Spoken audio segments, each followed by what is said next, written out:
Have you ever had the experience of waking up one morning and having a song stuck in your head? And maybe you actually liked that song. So when you were on your way to work, you turned it on and you blasted it in the car. And it was lovely to listen to it, right? You enjoyed reminiscing whatever lovely memory or the nice feeling that was associated with it. And it put you in a good mood for the rest of the day. Or maybe you had the opposite reaction because on that morning, the song that you woke up to was Row, Row, Row Your Boat. And that was not a good song to have stuck in your head at 8 in the morning, right? So as you drove yourself to work, you made sure to blast other songs in the car so that you could get that song out of your head. But whether you liked or hated that song, it doesn't change the fact that it has been stored in your mind. And for whatever reason, it jumped out of its storage drawer in your subconscious and was brought to your conscious attention on that morning. So did you put that song in your head by yourself? Or was it there because you heard it repeatedly throughout the course of your life? Why did it suddenly pop into your head? Did something trigger it? Did you have a dream maybe? Or you saw something that reminded you of that song? Or maybe it popped up for no reason at all. It's funny how the mind can sometimes bring buried things to the surface without us consciously doing anything at all to try and recollect that particular memory in the first place. Now, the thing is that everything that you have ever experienced is still alive and well in the depths of your subconscious mind. What if I say, row, row, row your boat gently down the... Did you finish the sentence automatically in your head or out loud? Did you say stream? And your belief that the ending of this sentence being stream is pretty much set in stone, right? It's not something that you would ever question because you have heard this song so often throughout your upbringing in your life. Everybody that ever sang that song ended that song with stream, right? And so now your automatic reaction is to say stream without questioning yourself. But what if some of the thoughts that circulate in your mind are the words, the beliefs that your dysregulated, narcissistic parent repeated to you over and over and over during your upbringing? What if no one could ever love someone like you, or there's something wrong with you, your character is horrible, you're disgusting? What if those are the words that circulate in your subconscious? And what if that repetition was inadvertently internalized within your mind, just like the boat song was? And what if no one could ever love you? Drives your automatic responses in the exact same way that you automatically responded stream when I say row, row, row your boat gently down the... It doesn't matter if you like that song or not. In the end, your responses to your environment are aligned with what you internalized. And if you don't become aware of the contents of your subconscious, you will remain trapped in the programming of your past. Becoming aware of your negative subconscious programming is actually really, really uncomfortable because it forces you to come face to face with everything that you have been repressing about yourself. In Jungian psychology, this type of work is called shadow work. So the shadow self, it refers to parts of our personality that we find difficult to accept and therefore will unconsciously try to ignore, repress, or straight up deny. And we find all sorts of ways to rationalize our behavior with explanations and stories because admitting to our flaws, to our shadows, to our self-sabotaging behaviors, to our limiting beliefs is actually a really difficult thing to do and is also a really difficult thing to become conscious of, because the stuff that's in your subconscious it drives your automatic reactions. Like when you drive a car, you don't have to think, okay, I'm going to turn the wheel, I'm pressing the pedal. You don't think about, every step that you take while you're driving. You just drive, you just do it. And actually, as you drive, you just subconsciously kind of know what to do when you think of other stuff, like your grocery list or whatever you have to do at work that day, right? So we operate our day, most of our day on autopilot. We don't think about what we're doing, we just do it. And so, when you're a survivor of a narcissistic family system, you will have inadvertently internalized false beliefs that drive your automatic reactions in every day. And in order to become conscious of your negative programming, you actually have to start paying attention to those parts of yourself that you don't like, to those memories that are difficult to process, to the pain that's difficult to process. You have to start paying attention to all that uncomfortable stuff so you can bring it to the surface, and so that you can become aware of its existence within you, so that then you can start to control it instead of having it control you without you being aware of it. So, as survivors, we have been fighting against false blaming, criticism, invalidation, constant invalidation of our experiences, constant denial of very real dysfunction. And all of the abuses that we endured were always executed on account of our demonic ways, right? I mean, if I speak for myself, I'll tell you, my mother always played victim and always would tell everybody that I was a demon, that my character was so demonic that she could not be a mother to me. It was my character, right? It was my character. And so now, having had a parent that constantly weaponized our flaws, that zoomed in on our mistakes, zoomed in, they would find our weaknesses, they magnified our faults so that they could claim victimhood and excuse abuse. Well, they viewed our mistakes are unforgivable offenses. And because of this, we may never have developed a healthy relationship with our imperfections. We may have, even talking about our imperfections could become a trigger. Because our families demonized demonized us so much that, and our flaws were sort of like the green light, gave the parent the green light to attack and to excuse abuse. So when we do our personal development work, when we look at our shadow side, we actually have to learn to separate the narcissistic parents, the way that they demonized our flaws, whatever they may be, and come face to face with who we really are, beyond the criticism of us and who we are as a person. No character trait that you have is ever a reason to excuse abuse.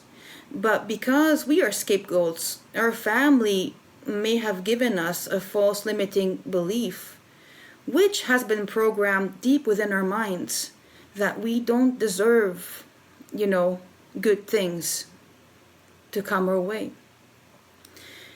And admitting to our flaws, especially if they have been used to excuse abuse done against us, is actually really terrifying. Like admitting to ourselves that, that there are flaws, that we hold certain flaws, is actually a very terrifying thing to do when those flaws have been used against us. a pretty horrifying prospect as well when you start looking within is that we may have also internalized some of the character traits of our narcissistic parent. This is really terrifying, but really important to look at and admit to ourselves and address. I can tell you from personal experience when I was young adult. My first relationships, right? My first love. I was just like her in the sense that I thought that my significant other is supposed to read my mind, for example. So I would get angry if they didn't do that right, or if they didn't read my mind correctly. Well, if you love me, you'd know what to do, right? And another thing that I would do also, of these passive aggressive comments, instead of, when I was angry, instead of actually saying, hey, this is bother me, passive aggressive jabs, those were things that I did when I was younger. I didn't, this kind of behavior, it was, my mother did it to me, and so it sort of became an instinctual response, and it was sort of a way that I passed it on, and when I realized this, when I started to doing the work, and I was like, oh my gosh, I behave just like her. And there was moments where I would literally like hate myself. But the purpose of shadow work is actually not for you to hate yourself, but for you to start to become aware of any subconscious teachings that your narcissistic parent may have instilled within you, so that you can start to manage it, and so that you can become a better, so that you can you can start controlling it. Because if you deny, if you don't notice where the problem is, you can't change it. And it's really painful, but you actually have to look at the situation raw and be real with yourself and go, all right, I do this. Now, how do I fix this? And that's the path forward. Becoming aware of our demons allows us to control them when they show up uninvited, and you are not your parent. You are you. And you can choose to do whatever you want with the things that were taught to you. That's the thing.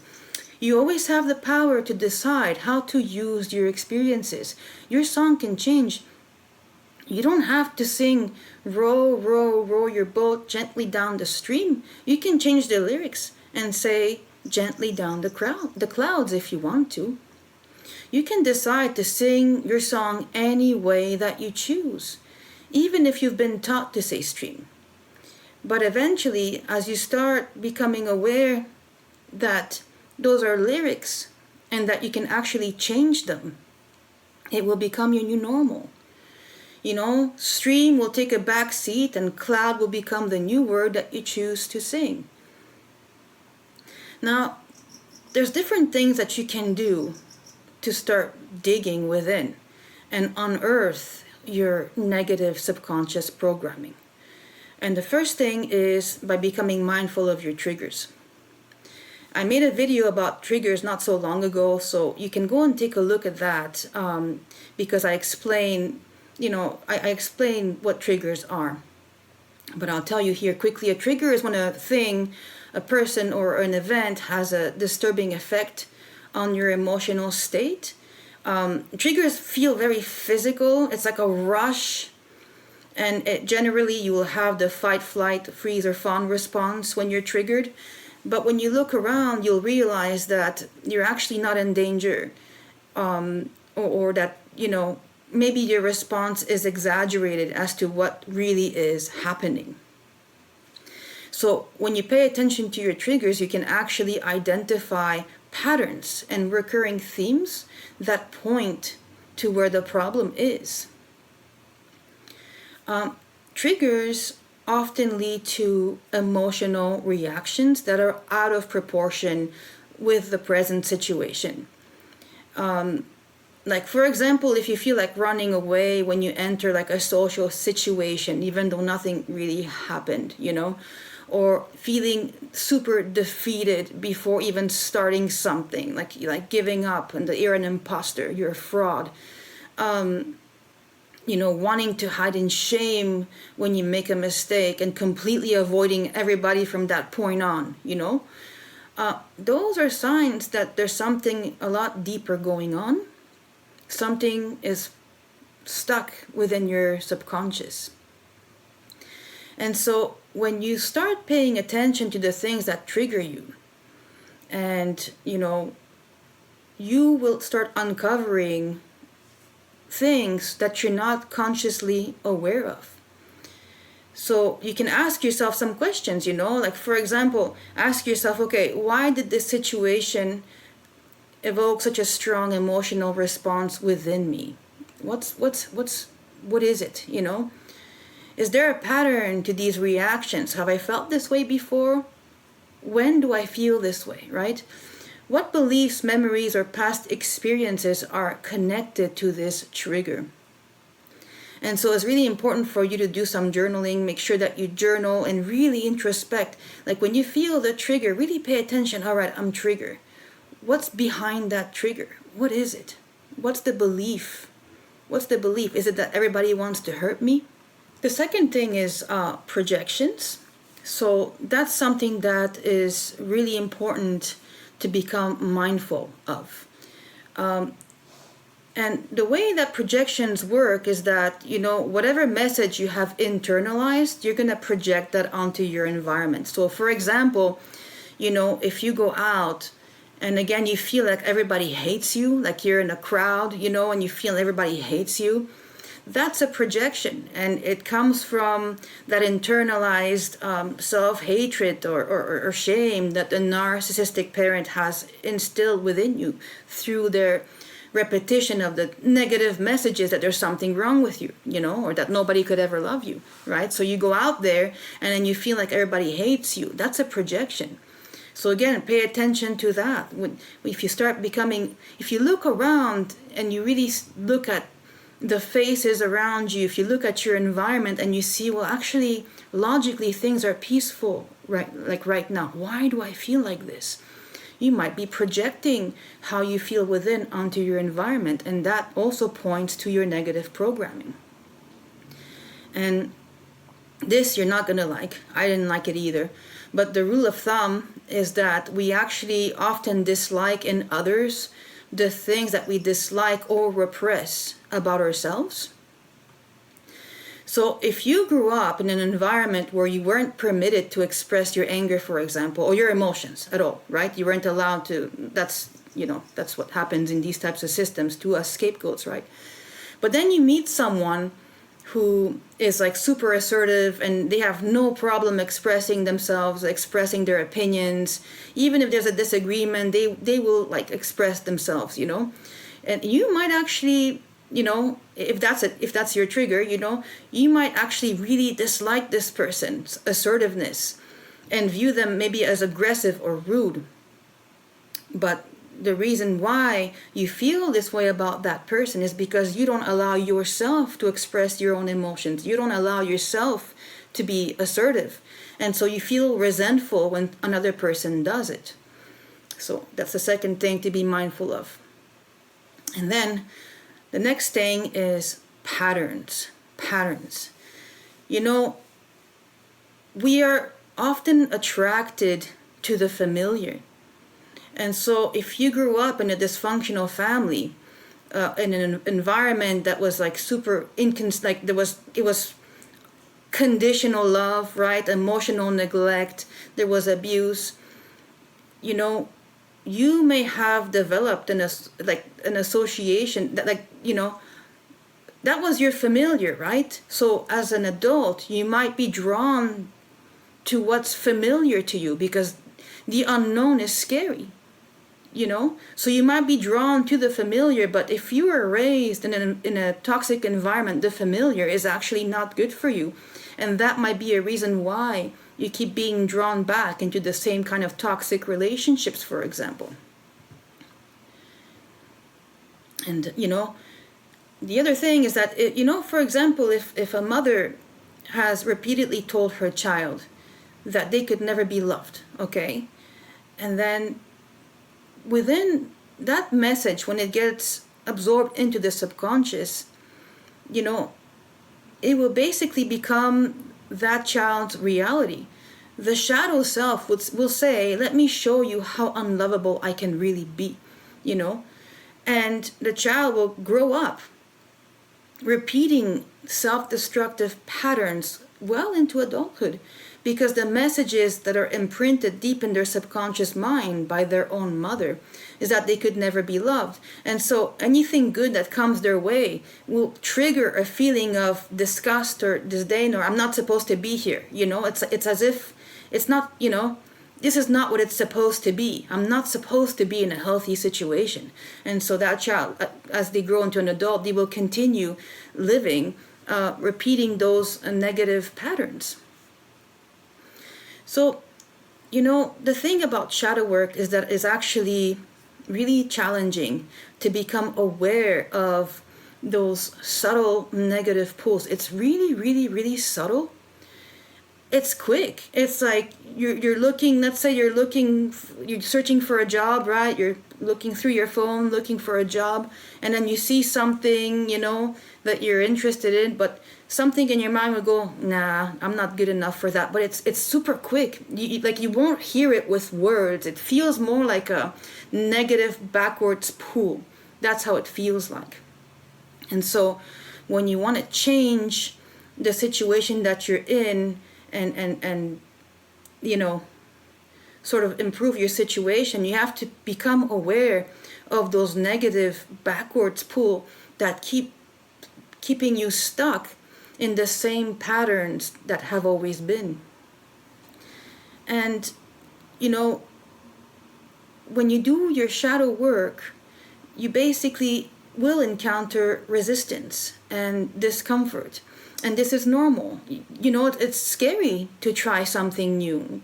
It's very, very scary to, you know, aim for the unfamiliar.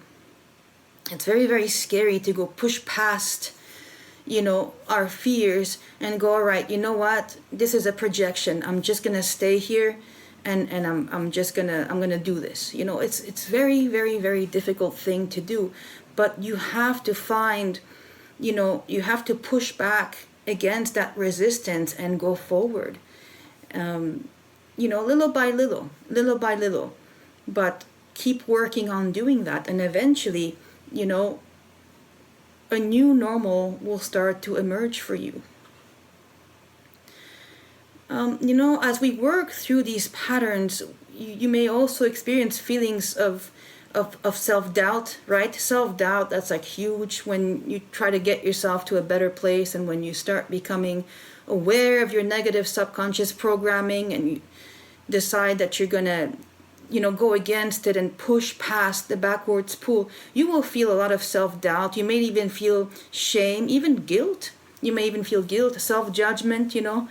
But if you remember that going past these feelings is normal, it's part of the process.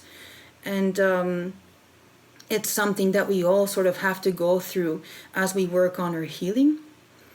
And so as we continue to do the work, we begin to understand, we have to begin to understand and accept all parts of ourselves. We are not just made of light, and we are not just made of darkness. We are a whole person, you know, we are a whole person. So we have to learn to love and accept ourselves as a whole, flaws and all, you know. And when we do this, we gain the ability to break free from our self-sabotaging behaviors and patterns that have been holding us back, and start living a more authentic and fulfilling life.